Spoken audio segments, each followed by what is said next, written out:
Talk. The Harden Estate. 1847. It is no baseness for the greatest to descend and look into their own estate. Some forbear it, not upon negligence alone, but doubting to bring themselves into melancholy in respect they shall find it broken. But wounds cannot be cured without searching. He that cleareth by degrees induceth a habit of frugality, and gaineth as well upon his mend, as upon his estate. Bacon. I must here pause for material affairs of money and business, with which, as a rule, in the case of its heroes the public is considered to have little concern. They can no more be altogether omitted here than the bills, acceptances, renewals, notes of hand, and all the other financial apparatus of his printers and publishers can be left out of the story of Sir Walter Scott.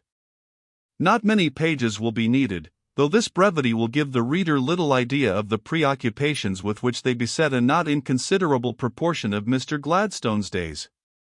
A few sentences in a biography many a time mean long chapters in a life, and what looked like an incident turns out to be an epic. Sir Stephen Glynn possessed a small property in Staffordshire of something less than 100 acres of land, named the Oak Farm, near Starbridge, and under these acres were valuable seams of coal and ironstone. For this he refused an offer of £35,000 in 1835, and under the advice of an energetic and sanguine agent proceeded to its rapid development. On the double marriage in 1839, Sir Stephen associated his two brothers-in-law with himself to the modest extent of 1/10 share each in an enterprise that seemed of high prospective value. Their interests were acquired through their wives, and it is to be presumed that they had no opportunity of making a personal examination of the concern. The adventurous agent, now manager-in-chief of the business, rapidly extended operations, setting up furnaces, forges, rolling mills, and all the machinery for producing tools and hardware for which he foresaw a roaring foreign market. The agent's confidence and enthusiasm mastered his principle, and large capital was raised solely on the security of the hardened fortune and credit. Whether Oak Farm was irrationally inflated or not, we cannot say, though the impression is that it had the material of a sound property if carefully worked, but it was evidently pushed in excess of its realizable capital. The whole basis of its credit was the Hawarden estate, and a forced stoppage of Oak Farm would be the death blow to Harden. As early as 1844 clouds rose on the horizon. The position of Sir Stephen Glynn had become seriously compromised, while under the system of unlimited partnership the liability of his two brothers-in-law extended in proportion. In 1845 the three brothers-in-law by agreement retired, each retaining an equitable mortgage on the concern. 2 years later, one of our historic panics shook the money market, and in its course brought down Oak Farm. 203, a great accountant reported, a meeting was held at Freshfields, the company was found hopelessly insolvent, and it was determined to wind up. The court directed a sale. In April 1849, at Birmingham, Mr. Gladstone purchased the concern on behalf of himself and his two brothers-in-law, subject to certain existing interests, and in May Sir Stephen Glynn resumed legal possession of the wreck of Oak Farm. The burden on Harden was over £250,000, leaving its owner with no margin to live upon. Into this far-spreading entanglement Mr. Gladstone for several years threw himself with the whole weight of his untiring tenacity and force. He plunged into masses of accounts, mastered the coil of interests and parties, studied legal intricacies, did daily battle with human unreason, and year after year carried on a voluminous correspondence. Oak Farm. There are 140 of his letters to Mr. Freshfield on Oak Farm alone. Let us note in passing what is, I think, a not unimportant biographic fact. These circumstances brought him into close and responsible contact with a side of the material interests of the country that was new to him. At home he had been bred in the atmosphere of commerce. At the Board of Trade, in the reform of the tariff, in connection with the Bank Act and in the growth of the railway system, he had been well trained in high economics. Now he came to serve an arduous apprenticeship in the motions and machinery of industrial life. The labor was immense, prolonged, uncongenial, but it completed his knowledge of the customs, rules, maxims, and currents of trade, and it bore good fruit in future days at the Exchequer. He manfully and deliberately took up the burden as if the errors had been his own, and as if the financial sacrifice that he was called to make both now and later were matter of direct and inexorable obligation. These, indeed, are the things in life that test whether a man be made of gold or clay. The weight, he writes to his father, June 16, 1849, of the private demands upon my mind has been such, since the oak farm broke down, as frequently to disqualify me for my duties in the House of Commons. The load even tempted him, along with the working of other considerations, to think of total withdrawal from Parliament and public life. Yet without a trace of the frozen stoicism or cynical apathy that sometimes passes muster for true resignation, he kept himself nobly free from vexation, murmur, repining, and complaint. Here is a moving passage from a letter of the time to Mrs. Gladstone. Foscate, January 20, 1849. Do not suppose for a moment that if I could by waving my hand strike out forever from my cares and occupations those which relate to the oak farm and Stephen's affairs, I would do so. I have never felt that, have never asked it, and if my language seems to look that way, it is the mere impatience of weakness comforting itself by finding a vent. It has evidently come to me by the ordinance of God, and I am rather frightened to think how like my lot would be, were it removed, so like that something else would surely come in its place. I do not confound it with visitations and afflictions, it is merely a drain on strength and a peculiar one, because it asks for a kind of strength and skill and habits which I have not, but it falls altogether short of the category of high trials. Least of all suppose that the subject can ever associate itself painfully with the idea of you. No persons who have been in contact with it can be so absolutely blameless as you and Mary, nor can our relation together be rendered in the very smallest degree less or more a blessing by the addition or the subtraction of worldly wealth. I have abundant comfort now in the thought that at any rate I am the means of keeping a load off the minds of others, and I shall have much more hereafter when Stephen is brought through, and once more firmly planted in the place of his fathers, provided I can conscientiously feel that the restoration of his affairs has at any rate not been impeded by indolence, obstinacy, or blunders on my part. Nor can anything be more generous than the confidence placed in me by all concerned. Indeed, I can only regret that it is too free and absolute. Letter to his son. I may as well now tell the story to the end, though in anticipation of remote dates, for in truth it held a marked place in Mr. Gladstone's whole life, and made a standing background amid the vast throng of varying interests and transient commotions of his great career. Here is his own narrative as told in a letter written to his eldest son for a definite purpose in 1885. To W. H. Gladstone. Hawarden, October 3, 1885 down to the latter part of that year, 1847, your Uncle Stephen was regarded by all as a wealthy country gentleman with say £10,000 a year or more, subject, however, to his mother's jointure, to spend, and great prospects from iron in a Midland estate. In the bank crisis of that year the whole truth was revealed, and it came out that his agent at the oak farm, and formerly also at Hawarden, had involved him to the extent of £250,000, to say nothing of minor blows to your Uncle Littleton and myself. At a conversation in the library of 13, Carlton House Terrace, it was considered whether Hawarden should be sold. Every obvious argument was in favor of it, for example the comparison between the income and the liabilities I have named. How was Lady Glyn's jointure, £2,500, to be paid? How was Sir Stephen to be supported? There was no income, even less than none. Oak Farm, the iron property, was under lease to an insolvent company, and could not be relied on. Your grandfather, who had in some degree surveyed the state of affairs, thought the case was hopeless. But the family were unanimously set upon making any and every effort and sacrifice to avoid the necessity of sale. Mr. Barker, their lawyer, and Mr. Burnett, the land agent, entirely sympathized, and it was resolved to persevere. But the first effect was that Sir Stephen had to close the house, which it was hoped, but hoped in vain, to let, to give up carriages, horses, and I think for several years his personal servant, and to take an allowance of £700 a year out of which, I believe, he continued to pay the heavy subvention of the family to the schools of the parish, which was certainly counted by hundreds. Had the estate been sold, it was estimated that he would have come out a wealthy bachelor, possessed of from £100,000 to £120,000 free from all encumbrance but the jointure. In order to give effect to the nearly hopeless resolution thus taken at the meeting in London, it was determined to clip the estate by selling £200,000 worth of land. Of this, nearly one half was to be taken by your Uncle Littleton and myself, in the proportion of about 2 parts for me and 1 for him. Neither of us had the power to buy this, but my father enabled me, and Lord Spencer took over his portion.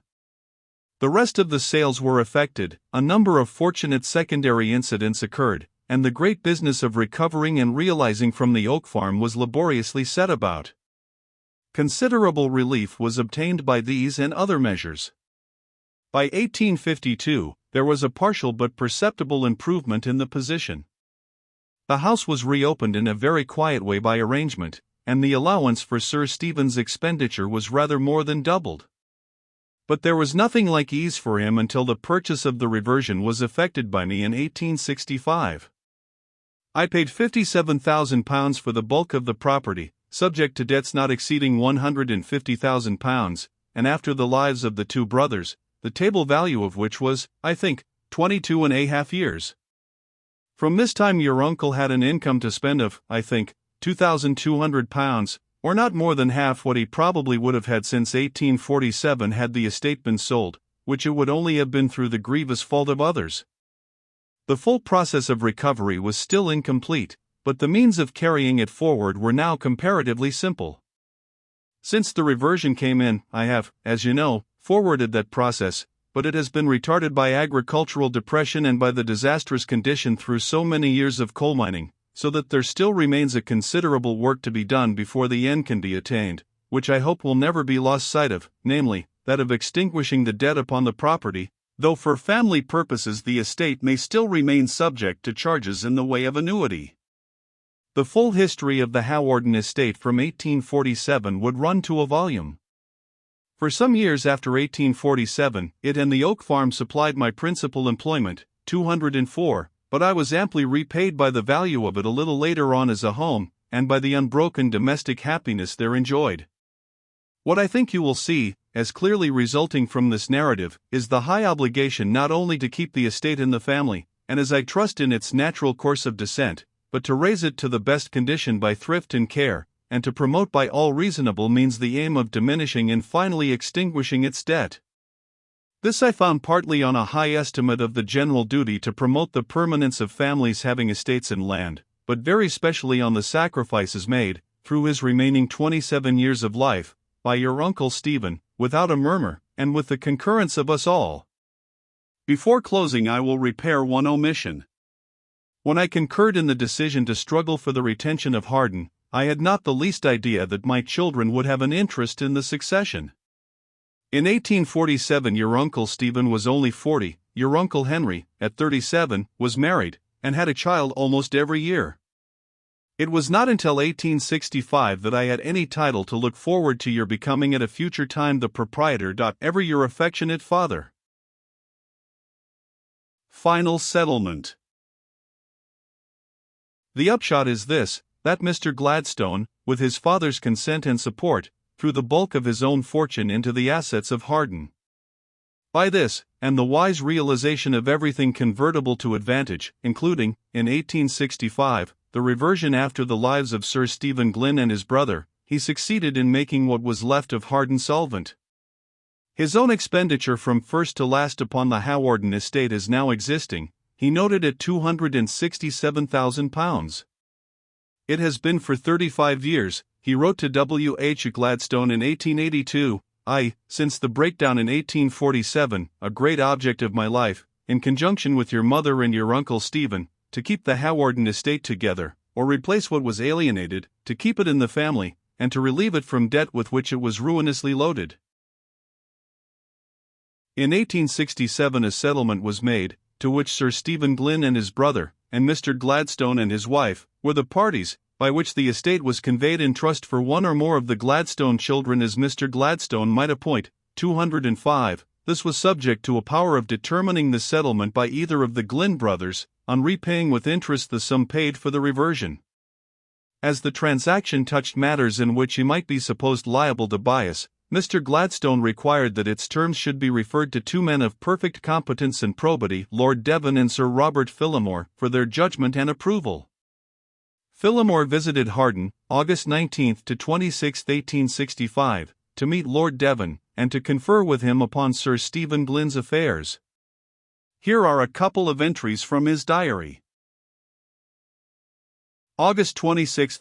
The whole morning was occupied with the investigation of S.G.S. affairs by Lord Devon and myself. We examined at some length the solicitor and the agent. Lord D. and I perfectly agreed in the opinion expressed in a memorandum signed by us both. Gladstone, as might have been expected, has behaved very well. September 19, London. Correspondence between Littleton and Gladstone, contained in Lord Devon's letter. Same subject as that which Lord D. and I came to consult upon at Hawarden. September 24. I wrote to Stephen Glynn to the effect that Henry entirely approved of the scheme agreed upon by Lord D. and myself, after a new consideration of all the circumstances, and after reading the Littleton-Gladstone correspondence. I showed Henry Glynn the letter, of which he entirely approved. In 1874 the death of Sir Stephen Glynn, following that of his brother 2 years before, made Mr. Gladstone owner in possession of the Hawarden estate, under the transaction of 1865. With as little delay as possible, April 1875, he took the necessary steps to make his eldest son the owner in fee, and 7 years after that, October 1882, he further transferred to the same son his own lands in the county, acquired by purchase, as we have seen, after the crash in 1847. By agreement, the possession and control of the castle and its contents remained with Mrs. Gladstone for life, as if she were taking a life interest in it under settlement or will. Further letters to his son. Although, therefore, for a few months the legal owner of the whole Hawarden estate, Mr. Gladstone divested himself of that quality as soon as he could, and at no time did he assume to be its master. The letters written by him on these matters to his son are both too interesting as the expression of his views on high articles of social policy, and too characteristic of his ideas of personal duty, for me to omit them here, though much out of their strict chronological place. The first is written after the death of Sir Stephen, and the falling in of the reversion. To W. H. Gladstone. 11, Carlton House Terrace, April 5, 1875. There are several matters which I have to mention to you, and for which the present moment is suitable, while they embrace the future in several of its aspects. 1. I have given instructions to Messrs. Barker and Hignett to convert your life interest under the Hawarden settlement into a fee simple. Reflection and experience have brought me to favor this latter method of holding landed property as on the whole the best, though the arguments may not be all on one side. In the present case, they are to my mind entirely conclusive. First, because I am able thoroughly to repose in you an entire confidence as to your use of the estate during your lifetime, and your capacity to provide wisely for its future destination. Secondly, because you have, delivered over to you with the estate, the duty and office of progressively emancipating it from the once ruinous debt, and it is almost necessary towards the satisfactory prosecution of this purpose, which it may still take very many years to complete, that you should be entire master of the property, and should feel the full benefit of the steady care and attention which it ought to receive from you. 2. I hope that with it you will inherit the several conterminous properties belonging to me, and that you will receive these in such a condition as to enjoy a large proportion of the income they yield. Taking the two estates together, they form the most considerable estate in the county, and give what may be termed the first social position there. The importance of this position is enhanced by the large population which inhabits them. You will, I hope, familiarize your mind with this truth, that you can no more become the proprietor of such a body of property, or of the portion of it now accruing, than your brother Stephen could become rector of the parish, without recognizing the serious moral and social responsibilities which belong to it. They are full of interest and rich in pleasure, but they demand, in the absence of special cause, residence on the spot, and a good share of time, and especially a free and ungrudging discharge of them. Nowhere in the world is the position of the landed proprietor so high as in this country, and this in great part for the reason that nowhere else is the possession of landed property so closely associated with definite duty. 3. In truth, with this and your seat in Parliament, which I hope, whether Whitby supply it, or whether you migrate, will continue, you will, I trust, have a well-charged, though not an overcharged, life, and will, like professional and other thoroughly employed men, have to regard the bulk of your time as forestalled on behalf of duty, while a liberal residue may be available for your special pursuits and tastes, and for recreations. This is really the sound basis of life, which never can be honorable or satisfactory without adequate guarantees against frittering away, even in part, the precious gift of time. While touching on the subject, I would remind you of an old recommendation of mine, that you should choose some parliamentary branch or subject, to which to give special attention. The House of Commons has always heard your voice with pleasure, and ought not to be allowed to forget it. I say this the more freely, because I think it is, in your case, the virtue of a real modesty, which rather too much indisposes you to put yourself forward. Yet another word. As years gather upon me, I naturally look forward to what is to be after I am gone, and although I should indeed be sorry to do or say anything having a tendency to force the action of your mind beyond its natural course, it will indeed be a great pleasure to me to see you well settled in life by marriage. Well settled, I feel confident, you will be, if settled at all. In your position at Hawarden, there would then be at once increased ease and increased attraction in the performance of your duties, nor can I overlook the fact that the life of the unmarried man, in this age particularly, is under peculiar and insidious temptations to selfishness, unless his celibacy arise from a very strong and definite course of self-devotion to the service of God and his fellow creatures. The great and sad change of Hawarden, by the death of Sir Stephen, which has forced upon us the consideration of so many subjects, gave at the same time an opening for others, and it seemed to me to be best to put together the few remarks I had to make. I hope the announcement with which I began will show that I write in the spirit of confidence as well as of affection. It is on this footing that we have ever stood, and I trust ever shall stand. You have acted towards me at all times up to the standard of all I could desire. May you have the help of the Almighty to embrace as justly, and fulfill as cheerfully, the whole conception of your duties and the position to which it has pleased him to call you, and which perhaps has come upon you with somewhat the effect of a surprise, that may, however, have the healthy influence of a stimulus to action, and a help towards excellence. Believe me ever, my dear son, your affectionate father. Duties of a landowner. In the second letter, Mr. Gladstone informed W. H. Gladstone that he had at Chester that morning, October 23, 1882, along with Mrs. Gladstone, executed the deeds that made his son the proprietor of Mr. Gladstone's lands in Flintshire, subject to the payment of annuities specified in the instrument of transfer, and he proceeds. I earnestly entreat that you will never, under any circumstances, mortgage any of your land. I consider that our law has offered to proprietors of land, under a narrow and mistaken notion of promoting their interests, dangerous facilities and inducements to this practice, and that its mischievous consequences have been so terribly felt, the word is strong, but hardly too strong, in the case of Hawarden, that they ought to operate powerfully as a warning for the future. You are not the son of very wealthy parents, but the income of the estates, the Hawarden estates and mine jointly, with your prudence and diligence, will enable you to go steadily forward in the work I have had in hand, and after a time will in the course of nature give considerable means for the purpose. I have much confidence in your prudence and intelligence. I have not the smallest fear that the rather unusual step I have taken will in any way weaken the happy union and harmony of our family, and I am sure you will always bear in mind the duties which attach to you as the head of those among whom you receive a preference, and as the landlord of a numerous tenantry, prepared to give you their confidence and affection. A third letter on the same topics followed 3 years after, and contains a narrative of the Hawarden transactions already given in an earlier page of this chapter. To W. H. Gladstone. October 3, 1885. When you first made known to me that you thought of retiring from the general election of this year, I received the intimation with mixed feelings. The question of money no doubt deserves, under existing circumstances, to be kept in view, still I must think twice before regarding this as the conclusive question.